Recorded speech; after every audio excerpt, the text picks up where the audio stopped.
Hey everyone, welcome to another tutorial. In this case, I will explain you how to use score particles, a new way to add particles into your items or into your blocks, anywhere you want, that displays cool particles that may be hard to make it from vanilla. So let's start.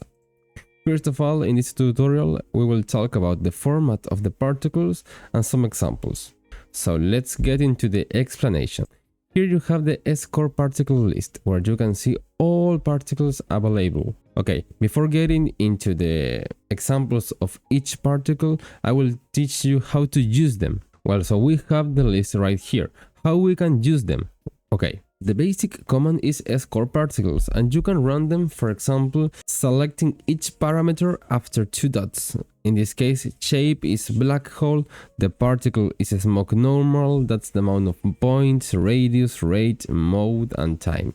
How we can know the parameters each particle needs, I will teach you soon. Alright, this is the way, the command you're seeing right now, to run the command as the player. That means writing it yourself, but you cannot do this, for example, adding this particle into an item, because the commands are normally run from the console. So you have to target a specific player. How can we do that? Well, you can do that adding the target parameters, where you add the UUID of the target. The UUID can be from the player or from an entity, in the case you want a particle to appear, for example, at the zombie. Keep in mind that it is not necessary to know the UUID. You can just use placeholders, for example, target UUID, player UUID, entity UUID, to use as a target on the command.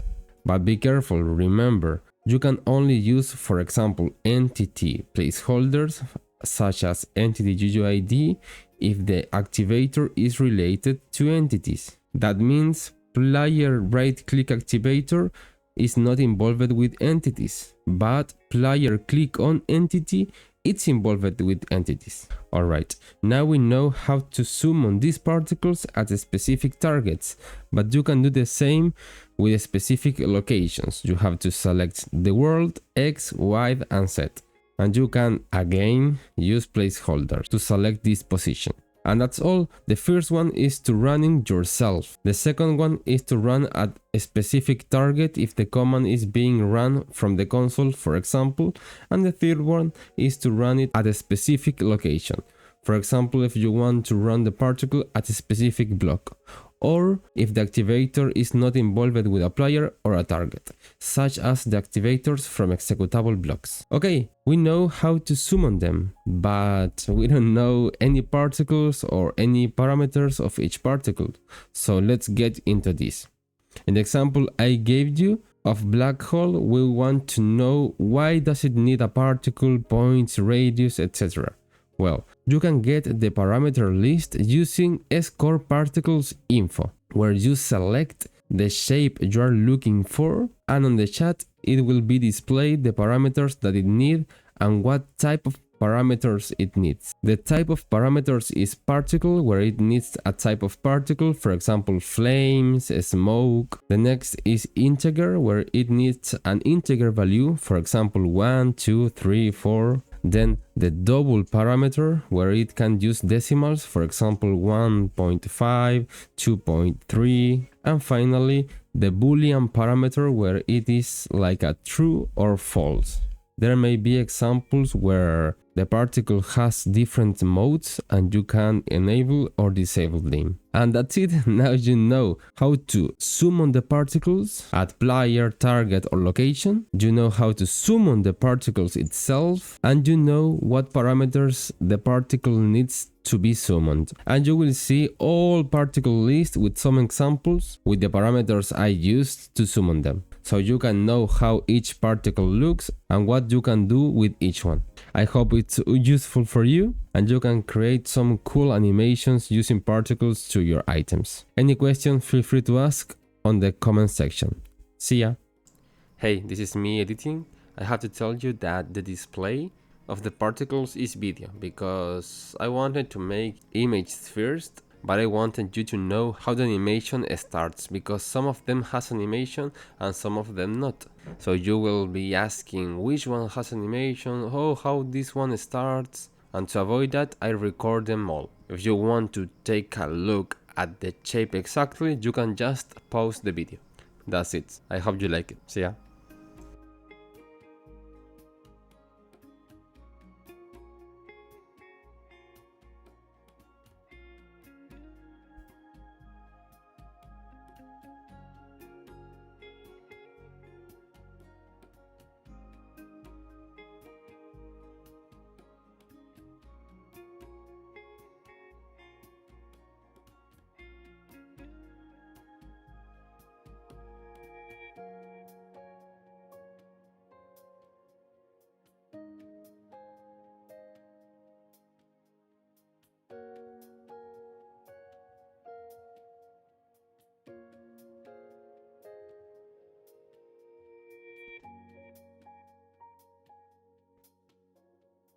This animation can be hard to see, but if you see it closer, you can see the shape of the diamond, like I show you here.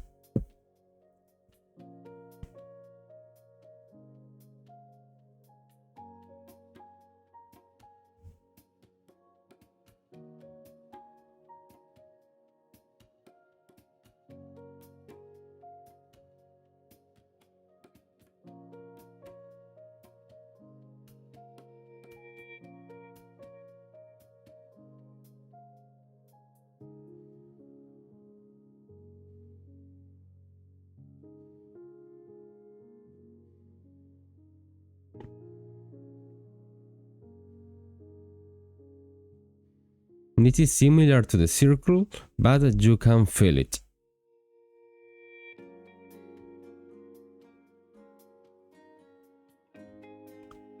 This particle can be hard to understand, so I added a picture so you can understand it better.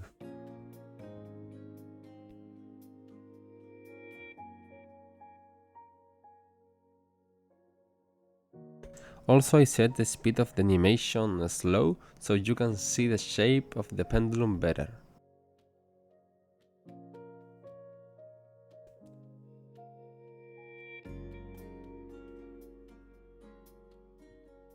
If you learn about dynamics or physics, you can understand it perfect. But if you don't, maybe this particle may not be so useful for you.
The animation is long because I select a time of 300 ticks.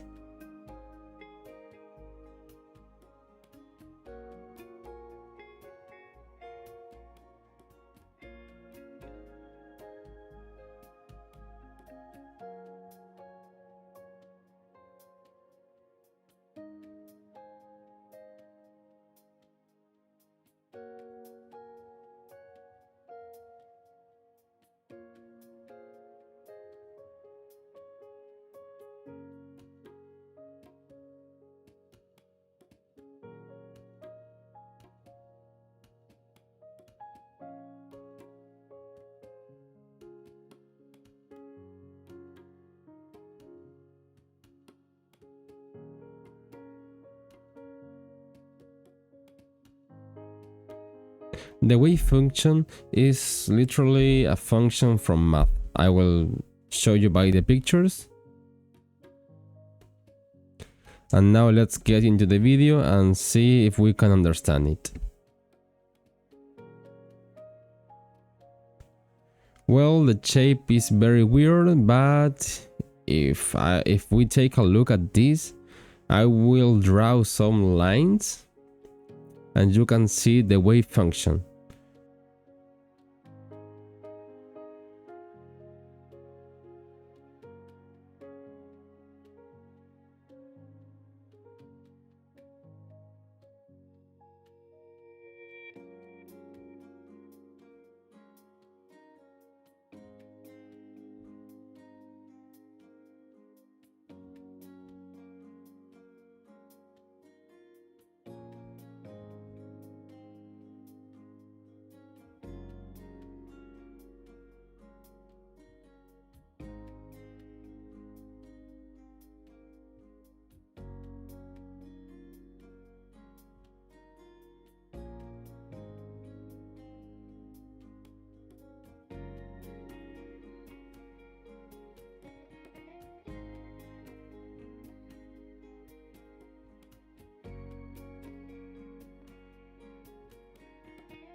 The tesseract is a shape like this that we cannot see at the first look because it's a 4-dimensional shape. Then the particles try to display the right GIF that we are looking at right now.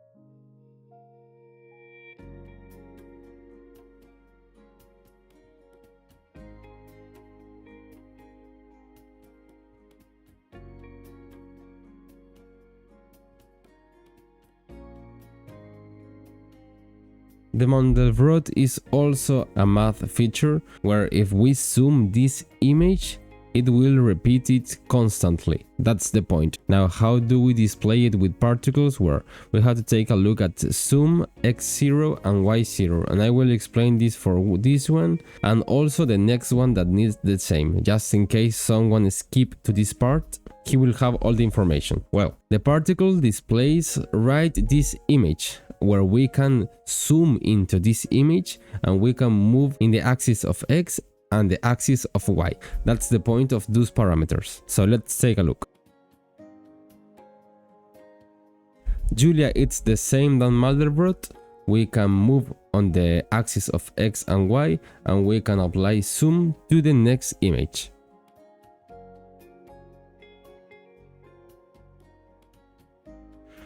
The Julia in 3-dimensional looks like this, so that's why when we display this shape using particles, it will not look as 3-dimensional as it should be. I hope understanding zoom, move x and move y will make you understand why the next particle will look like this.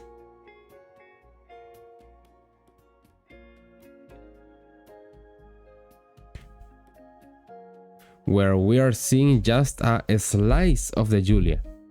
If you would like to display all the 3-dimensional shape, you will need to display each slice with particles. And you can target each slice using move x and move y.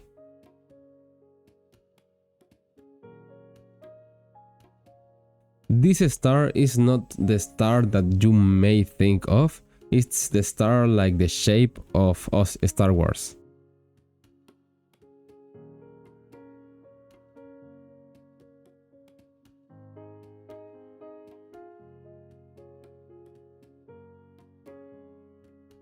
We will be able to create stars using polygons in a few particles next.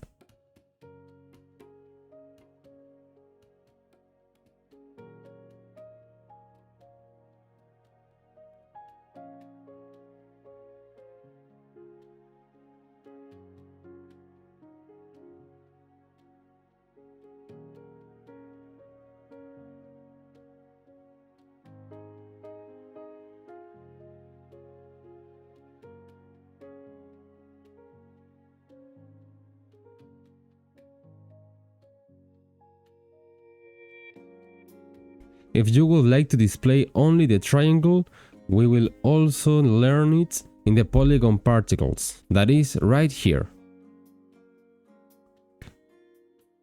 The polygons, basically, you create some points, for example, the next shape, where it has 5 points, the amount of connection from each point is 1, and then the size, rate and extent, it's the same as the before. The important parameters for the polygon shape itself is the points and connection. We can see it has 5 points and only 1 connection each point. So if we display this particle, we will see the same pentagon. Not with the same particle because I use smoke and this photo was using flames. Then we can apply the same idea to create, for example, a star where it's the same than before but with 2 connections, because each point will connect to 2 points now, and also an octagon.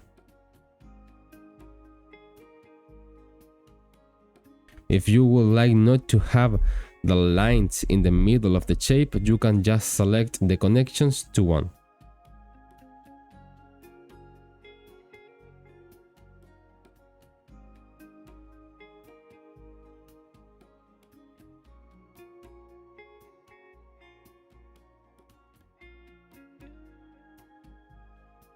And that's it, that's all the shapes. Keep in mind that some particles have as parameter the time, that means how long the particle lasts. Well, and some particles doesn't have it. How can we make it last longer? Well, you can just run it many times. If you are using an executable plugins, you can just use loop start and delay tick to apply the particle many times.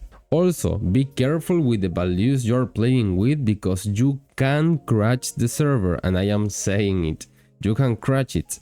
It will not damage anything, but you can crash it if you, for example, spawn 1 trillion of particles. The server will not be able to handle it and it will crash. So when you're creating your particles, be careful with that, with the values you are using. If you're playing with size 3 or 4, don't put 1000 because the server can crash. Well, that's it. I hope it was useful, and any question feel free to ask on the comment section. See you.